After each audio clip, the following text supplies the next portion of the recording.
अस्सलाम वालेकुम, उम्मीद है आप सब दोस्त खैरियत से होंगे। तो नस्ला टावर कराची, जिसका काफ़ी चर्चा हो रहा है आजकल इधर उधर, 10 मंजिला इमारत कराची में काफ़ी अरसा से थी। लेविश किस्म के अपार्टमेंट्स उसमें थे और अब सुप्रीम कोर्ट को ऑर्डर देना पड़ा, या सुप्रीम कोर्ट ने इसका नोटिस लेके ऑर्डर दे दिया कि इसको जी ख़त्म कर दिया जाए, गिरा दिया जाए, सफ़ा हस्सी से मिटा दिया जाए। और वहाँ के जो रहायशी थे, ज़ाहिर है काफ़ी अमीर कबीर लोग हैं वो, तो उन्होंने एहतजाज किया हुआ है और रोड्स ब्लॉक किए हुए हैं। बहरहाल डिटेल्स का आपको पता है। दो तीन पहलुओं से इस हवाले से मैं बात करना चाहूँगा। पहली बात तो ये कि ये जो टावर है हमारे फरसूदा माशरती निज़ाम का आईनादार है, number one. Number two, land mafia जिसने हद की हुई है पाकिस्तान में, मैं समझता हूँ बदमाशी की, लोगों के जज्बात से खेलने की, और हर तरीके से धौंस धांधली और प्रेशर से और माफियाज बना के, गुंडे इकट्ठे करके लोगों से ज़मीन हथियाने की, और उसके बाद उसके ऊपर इस तरह की इमारत बनाकर उसको बहुत ही महंगे दामों बेचने की एक जो सिलसिला वारदात शुरू हुई है, वो भी इसमें काबिल ज़िक्र है। तो इदारों के हवाले से ये समझ से बालातर है कि इतनी बड़ी इमारत, और वो भी इतनी कीमती इमारत और लेविश किस्म के अपार्टमेंट्स, किस तरह जो लोग इसको बनाने की इजाज़त दे रहे थे, किस तरह उन्हें नहीं पता चला कि जी ये गैर कानूनी है। इसमें दो चार जो इंटरव्यूज़ मैंने देखे, वो वहाँ के जो मकीन बता रहे थे कि उनके पास लाइनें लगी हुई हैं, वो जो NOCs होते हैं, और उन्होंने अपनी कानूनी कार्रवाइयाँ पूरी करके फिर ये अपार्टमेंट्स लिए हैं। लेकिन अब पता नहीं सुप्रीम कोर्ट को कहाँ से वो सारे शवाहिद मिल गए हैं कि इस बिल्डिंग को जो बनाया गया है वो गैर कानूनी तौर पर बनाया गया है और ये गवर्नमेंट की ज़मीन है और उसके ऊपर इंक्रोचमेंट है। तो बात तो ये बनती है कि जो इदारे इसमें इन्वॉल्व थे उस वक्त की जो इंतज़ामिया और तमाम इंतज़ामी अफसरान, ज़ाहिर है उन्होंने बहुत पैसे खाए होंगे, जो ये लैंडलॉर्ड हैं या जिन्होंने ये बनाई है, तो उन दोनों को पकड़ना चाहिए, ना कि जो इस वक्त के मकीन हैं जो रह रहे हैं, चाहे वो अमीर हैं या गरीब हैं, इससे फ़र्क नहीं पड़ता, लॉ सबके लिए बराबर होना चाहिए। तो वो जो दो पार्टियां हैं उनको पकड़ना चाहिए। और इसमें एक और मज़े की बात जो करने वाली है वो ये है कि कहीं भी दुनिया में कानून ये नहीं है कि आप ऑर्डर दें और जाके चढ़ाई कर दें। अल्टरनेटिव आपने दिया नहीं है अभी तक। बहरहाल इसको कोई वो ना ले कि जी ये सुप्रीम कोर्ट की तौहीन हो रही है या सुप्रीम कोर्ट के डिसीजन के ऊपर तनकीद है। तनकीद इस हवाले से है कि जो ज़िम्मेदारान हैं उनका तयन पहले होना चाहिए और उनको सज़ा मिलनी चाहिए, और इसी से ही जो वहाँ के मकीन हैं, जो रहायशी हैं, उनकी भी दाद रसी होगी। तो निज़ाम का आपको पता है पाकिस्तान में क्या चलता है और इस तरह के इदारों से काम कैसे लोग निकलवाते हैं। तो बजाय इसके कि असल ज़िम्मेदारों को पकड़ें, वो जो वहाँ के मकीन हैं उन्हीं की जनाब लिट्रेशन हो रही है।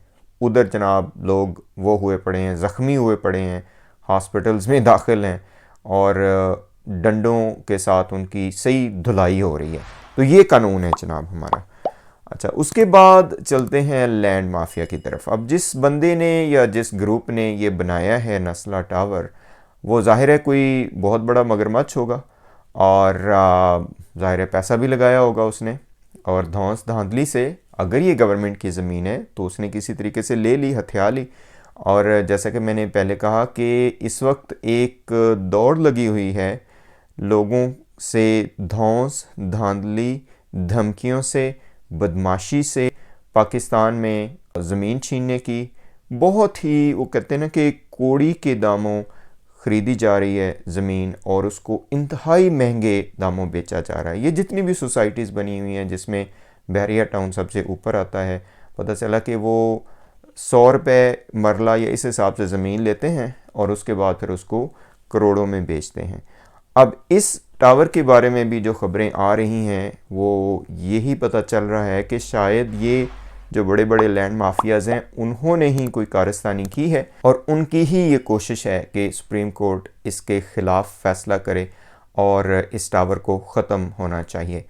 तो बहुत ही अफसोसनाक सूरत हाल है। जैसा कि मैंने कहा कि ये सही हमारे माशरे की फरसूदगी का आईनादार है ये डिसीजन, कि पहले किसी ने नहीं देखा, आंखें बंद करके बैठे रहे। जब इतनी बड़ी इमारत बन गई, इतना ज़्यादा उसके ऊपर पैसा लग गया और लोग उसमें रहना शुरू हो गए, अब इदारों को ख्याल आया, स्पेसिफ़िकली सुप्रीम कोर्ट को, कि जी इसके ख़िलाफ़ हमने डिसीजन करना है। ये बहुत ही मुजरमाना किस्म की गफलत है। कहीं भी दुनिया में इस तरह नहीं होता। तरक्की याफ्ता ममालिक में तो सवाल ही पैदा नहीं होता कि इस तरह की हरकतें हों। हमारे यहाँ तो बहरहाल रूटीन है। आपने अक्सर देखा होगा कि सड़क बन रही है, पहले वो बन जाती है, उसके बाद फ़ोन वाले आ जाते हैं, उसको उखाड़ देते हैं, फिर जनाब सीवेज वाले आ जाते हैं, उसको उखाड़ देते हैं, फिर गैस वाले आ जाते हैं, उसको उखाड़ देते हैं। पता नहीं ये लोग किस दुनिया में रह रहे हैं। 21वीं सदी है, लगता ऐसे ही है कि अभी भी हम वही गारों की दुनिया में रह रहे हैं। और कराची ज़ाहिर है दुनिया में बड़े शहरों में उसका शुमार होता है, तो वहाँ पे इस तरह की कार्रवाइयाँ होना, बस क्या कह सकते हैं, वही कि एक रोना है इस मुल्क के फरसूदा निज़ाम का, जिसकी बुनियाद में ही इस्तेहसाल है, और जिसमें लैंड माफियाज़ और जिसमें बहुत से बदमाशी के ग्रुप बने हुए हैं और वो अपनी चालें चलते हैं और काम चल रहा है। अल्लाह से दुआ है कि खुदावंद मुताल इस तरह के जो लोग हैं जो इसमें इन्वॉल्व हैं उनको खुद सज़ा दे, और जो कानून के इदारे हैं उनका भी ये हक बनता है कि अब कम से कम आंखें खोलें और इस तरह के और भी बहुत से जो मसाइल हैं उनके ऊपर भी करार वाक़या कार्रवाई करें और इसको ऐसे ना जाने दें, इस तरह के डिसीजन को। और वो जो लोग अफेक्टीज़ हैं, जो लोग रहायशी थे इस टावर के, उनको उनका हक लाजमी मिलना चाहिए, चाहे वो अमीर थे। मैंने कहा इससे कोई फ़र्क नहीं पड़ता। बहरहाल गरीबों के भी जो ठिकाने हैं उनको इस तरह बर्बाद नहीं करना चाहिए। आए दिन सुनते रहते हैं जी फ़लाँ जगह पे जाके उन्होंने नाजायज़ तजावज़ात को ख़त्म किया है, लोगों के घरों को गिरा रहे हैं। पहले तो आपको नीड देखनी है कि नीड क्या है आपकी कम्युनिटी की, और जब तक उस नीड को पूरा नहीं कर सकते आपको वो नहीं गिराना चाहिए। मेरा तो ये नज़रिया है या मेरा ये ख्याल है। लेकिन ज़ाहिर है गवर्नमेंट ने ख़ुद अपने तरीके से काम करना है, कौन किसकी सुनता है।